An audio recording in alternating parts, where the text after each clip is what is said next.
단순히 그냥 허리가 아픈 건지 이게 질환 때문인지 조금 더 구체적으로 어떻게 구별해 볼까요? 예, 그 허리 질환이라는 게 말씀 들으신 그 디스크가 튀어나와서 신경을 누른다고 하면 단순한 허리 통증, 그러니까 근육통은 허리만 아프고 주위만 뻐근한데요. 이 경우 신경을 누르면 다리까지 이렇게 저리는 경우가 있어요. 그러니까 그냥 그 우리하게 저리는 게 아니라 쭉쭉 뻗는 방사통이라고 하는데 그런 통증이 있습니다. 그리고 아까 말씀드렸던 그런 검사에서 이상이 나오고요. 또 심한 경우는 힘이 빠지면서 종아리 쪽에 특히 이제 근육이 이렇게 주로 위축이 되는 현상이 나올 수가 있어요. 그러니까 걸을 때 발목이 안 올라오고 쩔뚝거리면서 이런 경우가 있으면 허리에서 신경이 누릴 가능성이 많다. 이렇게 해서 검사도 해보시고요. 네. 적극적인 좀 치료가 필요합니다.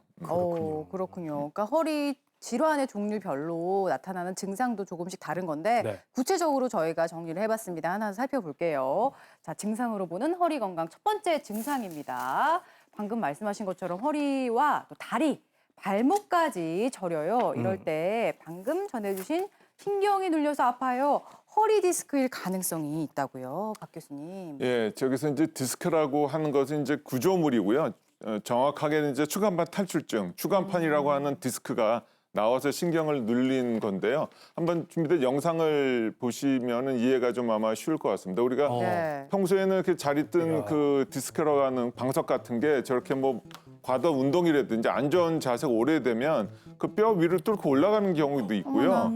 또는 이제 약한 부분이 섬유륜이라고 하는 그 수액을 둘러싸는 저런 막이 터지면서 나가면서 신경을 누를 수가 있어요. 그럼 허리도 아프고 저 신경이 다리까지 연결돼 있으면 다리도 저리고 힘이 빠질 수도 있고 그런 겁니다. 그래서 젊은 분들한테 요새 또 오는 경우도 많아요. 운동을 또 많이 하니까. 저는 사실 허리가 아프면 무조건 디스크다 이렇게 생각을 그렇지. 했었거든요.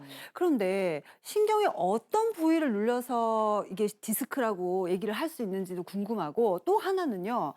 그 다리가 저리거나 허리가 저려가지고 아픈 증상은 사실 다른 병하고도 겹칠 수가 있잖아요. 그래서 구분하는 방법을 좀 알려주셨으면 좋겠어요, 선생님. 네. 네, 이 증상을 사실 참 정확하게 알기가 어렵습니다. 그죠. 쉽지는 않은데 또 그래서 왜 어떤 분은 이제 엉덩이가 아프시다 그러고 네. 어떤 분은 종아리나 발바닥이 아프시다 그러는데 그 디스크에 눌리는 신경에 따라서 증상이 다른 겁니다. 이 모형을 보고 말씀을 드리면 허리 요추부는 이렇게 5개의 뼈로 되어 있습니다.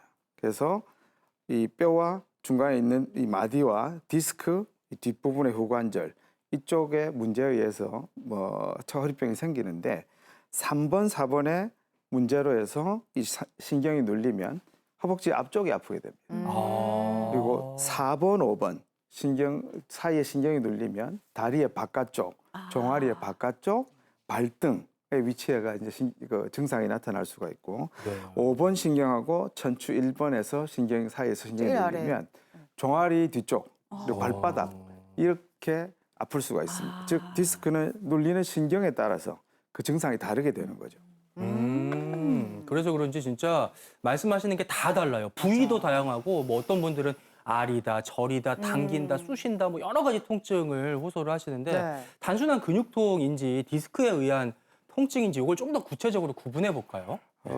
이 허리 디스크 환자의 가장 두드러진 증상은 허리가 아플 뿐도 아니라 다리 쪽이 아프고 저린 증상이 나타나는 겁니다. 어떤 분은 이제 허리 아픈 증상이 주일 수도 있고 어떤 분은 다리 아픈 증상이 주일 수도 있지만 대부분은 허리 통증보다는 다리가 저린 것이 더 심합니다. 다리가 그래서 병원에 이제 오시면 저희들이 다리 저린 증상을 좀 더 심각하게 보고 판단을 하거든요.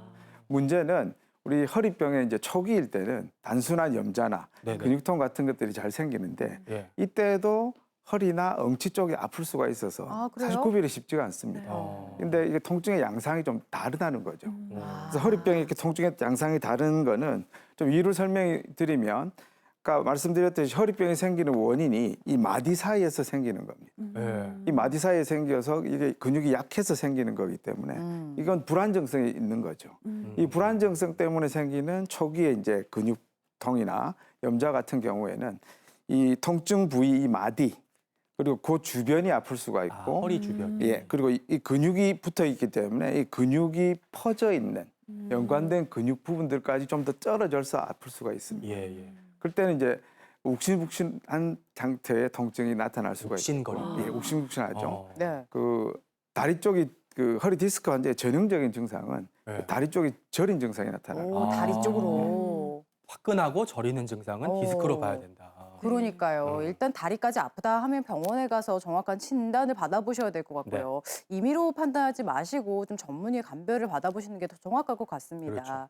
근데 이제 저희가 허리 디스크는 그냥 두면 나을 수 있다 이렇게 처음에 말씀을 드렸지만 이렇게 잘 나을 수 있게 하기 위해서 치료의 원칙이 또 있다고 합니다. 확인해 볼까요? 자, 첫 번째 원칙이에요.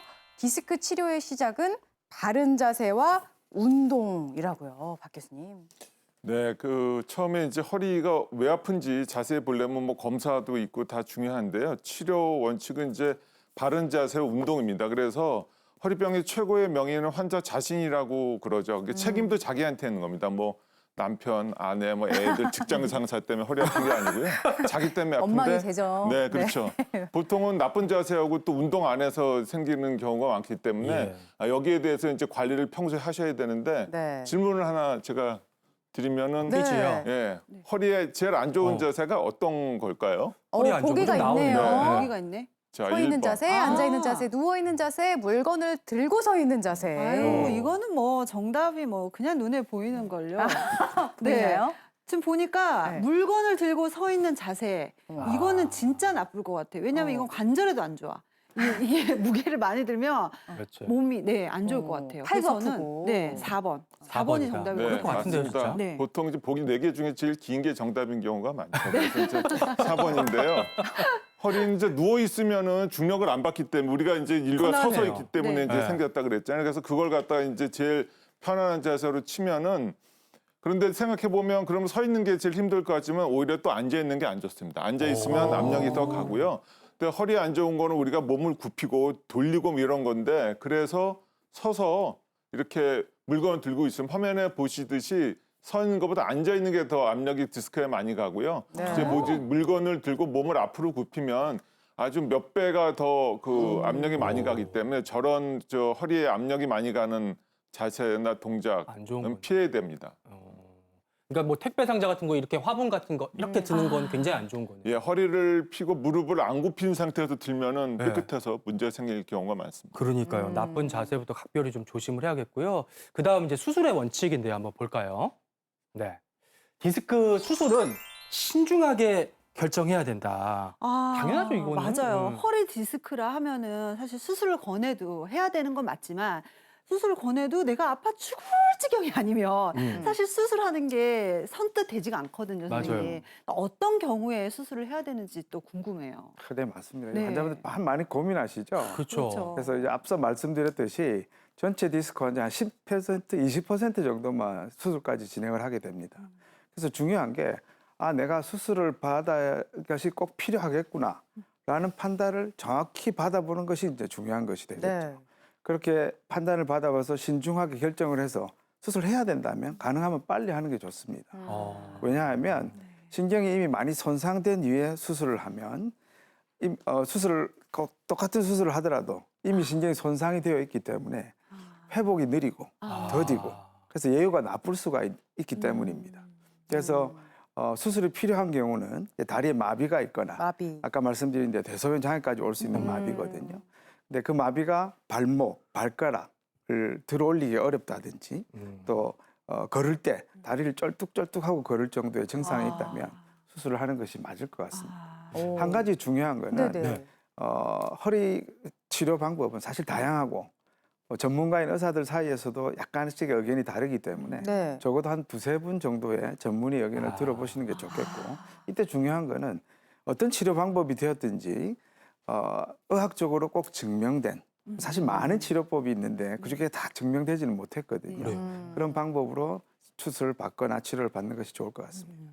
그러니까요. 신중하게 또 자문도 많이 구해보는 게 현명한 그럼요. 선택할 수 있는 네. 지름길일 것 같고요. 자, 허리 통증의 3대 원칙 한번 볼까요? 이번에는 스테로이드 주사 치료를 몇 번 했는지 기억하라라고 하셨는데 그 이유도 궁금하고 왜 이제 허리가 아프면 맞는 주사, 뭐 뼈 주사, 뭐 신경 주사, 신경 차단 주사 여러 가지가 있는데 그 중에 어떤 주사가 뭐 좀 중요한 건지도 궁금하거든요. 네, 허리 이제 수술 전에 시술하기 위해서 이제 주사 맞는 분들이 많은데요.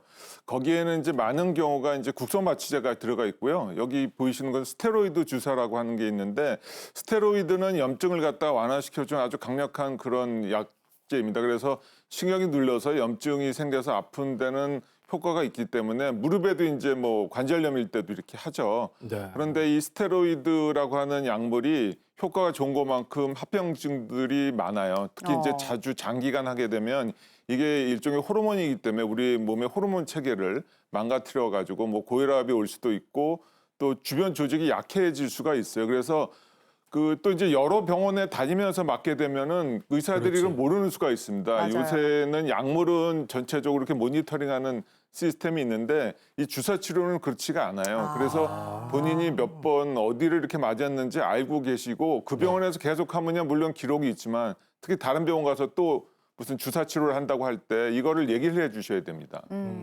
몇 번 했는지 기억하라고 하셨잖아요, 교수님. 네. 그럼 몇 번까지 맞아도 되는 거예요? 이게? 1년에 몇 번 이런 게 있을까요? 딱 정확하게 정해진 건 없는데요. 네. 보통 의사 사이 한 3, 4개월 정도의 간격은 띄고 해라. 특별한 질환이 없을 때 그런 예. 거고 또 이제 한 부위에 이제 한두 번을 연속해서 맞을 수는 있지만 너무 연속해서 맞는 건 피하자 하는 얘기들이 이제 공감대가 다 돼 있습니다.